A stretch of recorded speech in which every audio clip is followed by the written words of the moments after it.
Good morning students. आज हम science के अंदर chapter number 4 force and law of motion में पढ़ेंगे और उसके अंदर हमने सेकंड लॉ तक पढ़ लिया था, न्यूटन सेकंड लॉ तक। आज हम पढ़ेंगे Newton third law. Newton third law होता क्या है, ठीक है। According to this law every action has an equal and opposite direction. ये बता रखा है कि इसके अंदर जो इस लॉ के अकॉर्डिंग जो एक्शन होता है वो क्या होता है, इक्वल, और डायरेक्शन कैसी होती है, अपोजिट, ठीक है। जैसे हमने दो एग्जाम्पल के लिए एक कार ले ली और एक ट्रक ले लिया, ठीक है बेटा। एक तो कार ले ली और एक क्या ले लिया बेटा, ट्रक। क्या ले लिया बेटा, एक कार और एक ट्रक, टू ऑब्जेक्ट ले लिए, ठीक है। तो दोनों के अंदर फोर्स लग रहा है, वो तो क्या लग रहा है बेटा, सेम। तो क्या हो जाएगा, एफ। कार किस पर लगा रहा है, इक्वल फोर्स लग रहा है बेटा, ठीक है। तो कार किस पर लगा रही है, ट्रक पर, ठीक है। और ट्रक किस पर लगा रहा है, फोर्स पर, कार पर, ठीक है। लेकिन जो ट्रक कार पर फोर्स लगा रहा है वो कैसा है बेटा, अपोजिट, ठीक है। अपोजिट है इसलिए हम इसको माइनस कर देते हैं, ठीक है। मैथमेटिकली पोर्शन देखते हैं बेटा इसका। ये ओनली बेटा मैं समझा रही हूँ, लिखना आपको मैं बताऊंगी, नोट्स हैं उनसे लिखना है। मैथमेटिकली पोर्शन, ये कार है, ये ट्रक है, ठीक है। तो इसका मास क्या रहेगा, m1, इसका क्या रहेगा, m2। क्योंकि फोर्स इक्वल है तो मास भी क्या रहेगा, इक्वल, ठीक है। तो क्या होगा बेटा, mass is equal to m1। Initial velocity क्या रहेगी बेटा, u1, और इनिशियल मोमेंटम क्या रहेगा, m1 u1, ठीक है बेटा। ऐसे ये तो कार का था, अब हम किसका निकालेंगे, ट्रक का। मास क्या रहेगा, m2, इनिशियल वेलोसिटी क्या रहेगी, u2, और इसका इनिशियल मोमेंट क्या रहेगा बेटा, m2 v2। फिर क्या रहेगा बेटा, हम ये बता रखा है before collision velocity change. Collision के बाद वेलोसिटी क्या हो जाती है बेटा, change. Before collision velocity change, ठीक है बेटा, चेंज हो जाती है। तो फाइनल वेलोसिटी क्या आ जाएगी, फाइनल को हम वेलोसिटी को v से डिनोट करते हैं, तो v1, और फाइनल मास क्या आ जाएगा बेटा, m1, ठीक है। तो क्या हो जाएगा, फाइनल मोमेंटम क्या हो जाएगा, m1 v1। ये तो कार का है बेटा, ऐसे ही ट्रक का। तो फाइनल वेलोसिटी क्या हो जाएगी, v2, और फाइनल मास m2, और फाइनल मोमेंटम m2 v2, ठीक है बेटा। ये बता रखा है। फिर जब हम कार और ट्रक आपस में फोर्स लगाएंगे, ठीक है, अपोजिट डायरेक्शन में फोर्स लगेगा, कार ट्रक पर लगाएगी, ट्रक कार पर लगाएगा। जब कार ट्रक पर कोलाइडल करेगी, ठीक है, तो क्या होगा बेटा, when car and truck are colloidal. जब कार ट्रक पर कोलाइडल करेगी, टकराव करेगी, तो क्या होगा,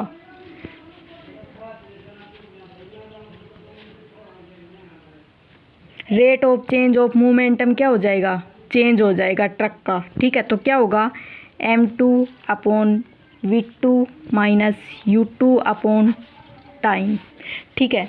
जब ट्रक कार पर करेगा,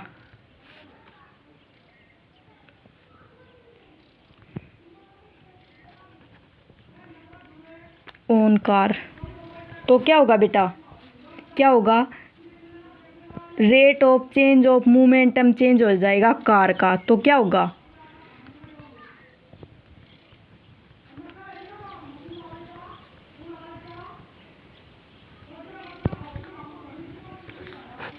अपॉन टाइम, ठीक है।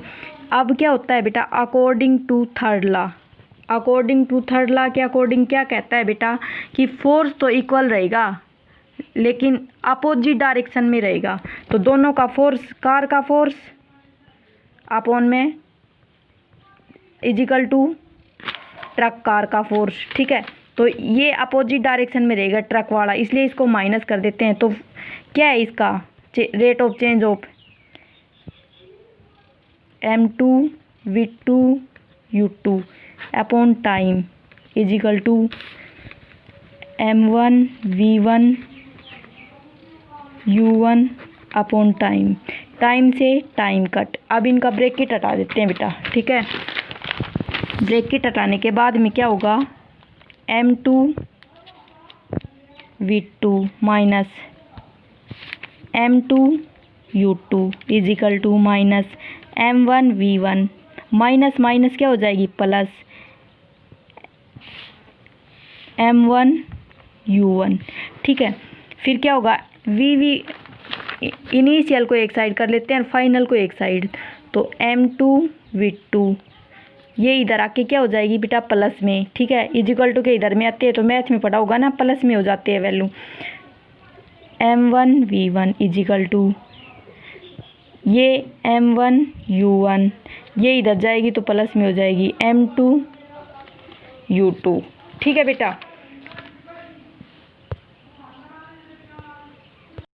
लीनियर मोमेंटम क्या रहेगा बेटा इनका बिफोर कोलिजन के बाद में क्या रहेगा बेटा, m1 v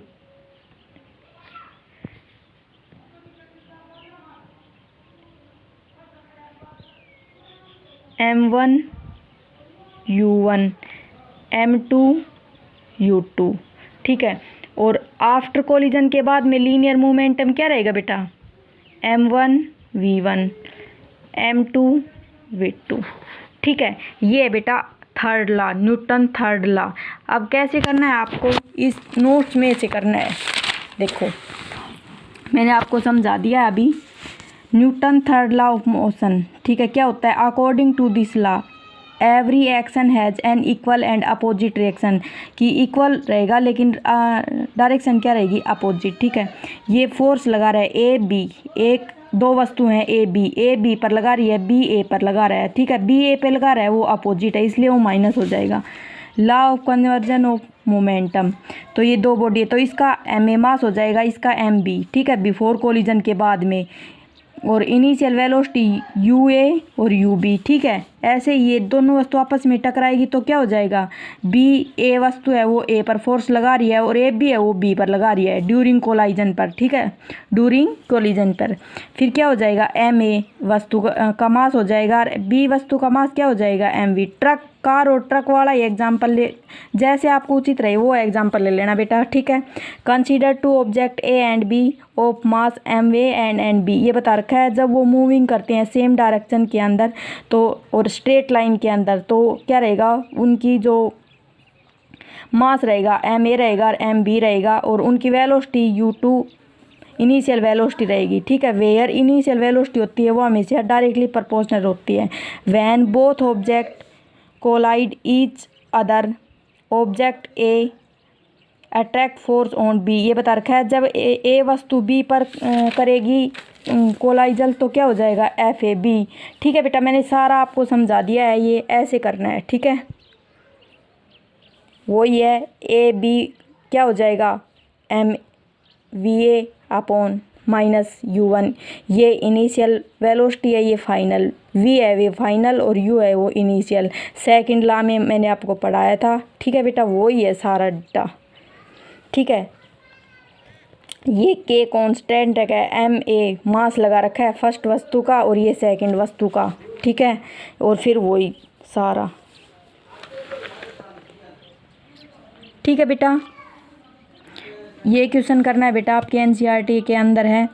explain why some of the leaves may get detached from a tree of we vigorously shake its branch, ये बता रखे हैं कि पेड़ होता है, पेड़ के ऊपर जो लीव्स होती है या जो फ्रूट होता है वो क्या होते हैं, रेस्ट में होते हैं, लेकिन जैसे ही वो मोशन में आते हैं तो नीचे गिर जाते हैं। क्यों, क्योंकि उसमें इनर्शिया बाय रेस्ट प्रोड्यूस होता है, ठीक है।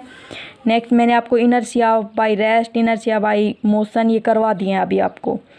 Y do fall in the forward direction when a moving bus brake to a stop and fall backward when it accelerated from rest. तो ये मैंने आपको बता दिया था बेटा, अभी ये आपको करवा दिया है। If action is always equal to the reaction oppose how horse can pull a cart, ये भी मैंने आपको अभी करवा दिया है, ठीक है। नेक्स्ट है बेटा, ये क्वेश्चन मैं आपके अभी फ़ोटो खींच के भेज रही हूँ, कर लेना बेटा। Explain why is it difficult for a fireman to hold a hose which ejects large amount of water at a high velocity, ठीक है। ये क्वेश्चन भी कर लेना। ये क्वेश्चन मैंने अभी अभी आपको करवाया है, ठीक है, थर्ड लास्ट के अकॉर्डिंग ही है। तो मैं अभी इनकी फ़ोटो खींच के भेज रही हूँ बेटा, कर लेना, ठीक है।